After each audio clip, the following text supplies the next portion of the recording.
আমরা কোথাও যাচ্ছি নাকি? অনেক কষ্ট করে ছুটি পাইছি আর তৌফিকদের সাথে অনেকদিন ধরে একটা পেন্ডিং ট্রিপ। আমারও তো ছুটি আছে। তুই গিয়ে কি করবি? ওটা ওই ব্যাচেলার টাইপের ট্রিপের।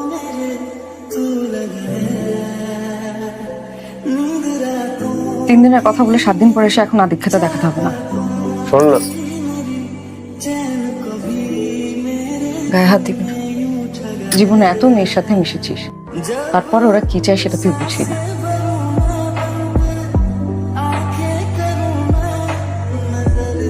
বার্থডে টার্থডে আমি করি, এইগুলো আমি পছন্দ করি না, তুমি জানো না। একটা স্বার্থপর, নিজেকে ছাড়া কিচ্ছু ভাবিস না। ছেলে কই? আর ফিরবে না। এত নিচে নেমেছিস তুই। আমি ভুল করছি, ছিলাম। আমি এঙ্গেজড হবো।